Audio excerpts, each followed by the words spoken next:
years old. I am originally from Pennsylvania, but I moved to Minnesota when I was 13 years old. My biological mother was an addict. She also was involved in prostitution.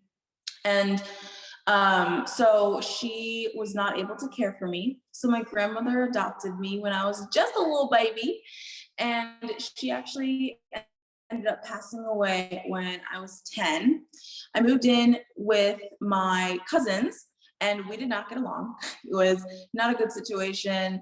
A lot more of that, like, you're too much, you're too this, was setting in that situation.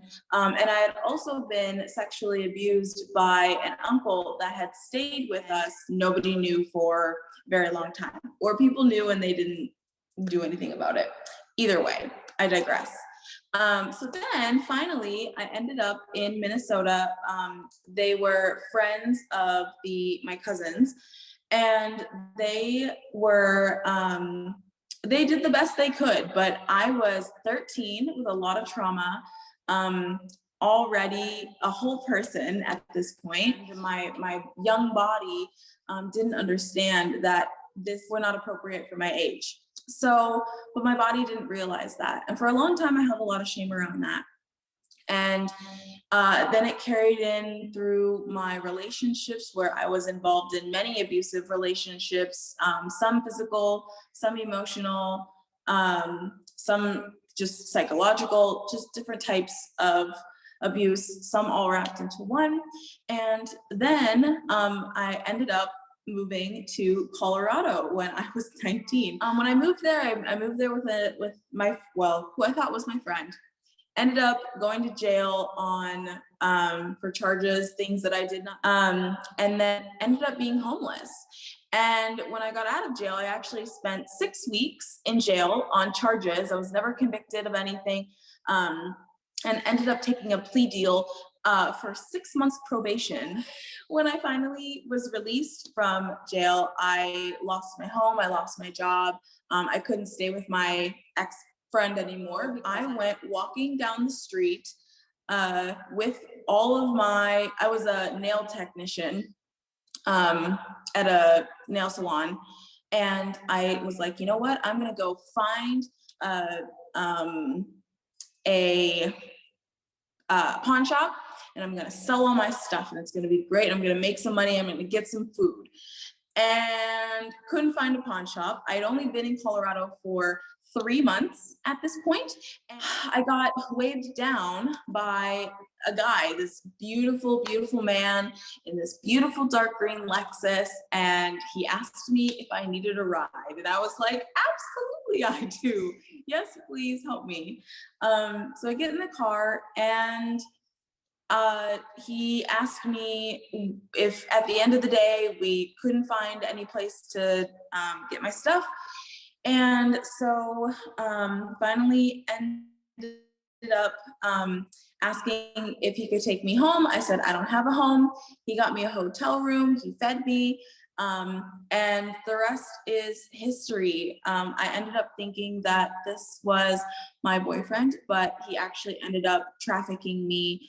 And the reason that I share all of that is because I want you to kind of see the progression of what happens when we have trauma compounded. When it starts out, and it was also for me and my family, it was generational. My mother was abused, my grandmother was abused, their parents were abusive, so they were kind of the perpetrators of the abuse, and then it kind of trickled down into my mom and then my grandmother picking abusive relationships, which therefore affected their children, and one of them abused me sexually. So, you know, there's just a lot of layers to trauma and to these different, I think Chris said trauma bundles. And I think that's a perfect description, because it kind of comes in one big old package, and it's a box, kind of like the hat box, that you really just don't want to open. And so knowing that all of this is compounded, it's going to take time to release these layers. And something that has really, really helped me is breath work and shadow work, which I don't think is talked about enough. And if you don't know what shadow work is, it is facing these darker aspects of yourself or parts of you that you hide away in order to not feel the shame and the guilt around them. So as I was saying before, I had a lot of shame and guilt around my sexuality because I would seek the sexual abuse from my uncle and didn't really realize as a 10-year-old, well, actually that was before I was 10, it stopped when I was 10. So between 6 and 10 years old, not really realizing what I was pursuing, and then pursuing that in all other relationships with men moving forward. So then literally I was the perfect target for a trafficker to come in, swoop me up, take care of me, be everything I needed him to be for me. And then he made it seem like I was the one that was exploiting myself because I made the choice to get in the car. I made the choice to continue to prostitute myself or to hoe out, as he would say. And so when I think about the things that have helped me most with my healing, like I said, breath work, shadow work, and also human design, which is a kind of like astrology mixed with biology and a bunch of other things. It's really, really amazing, great system. And all of those together really helped me to realize where these layers can start to come off.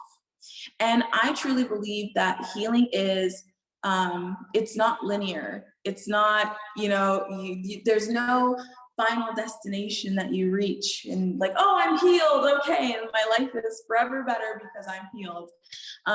There will always be layers to uncover. And also, even as an adult, we can take on new trauma from actions that we took that were based off of previous traumas. So we did some sort of action in my adult years. I picked abusive relationships because of my previous history of abuse. And so then in my adulthood, I created new traumas, which now I'll heal later on when I'm able to release those layers.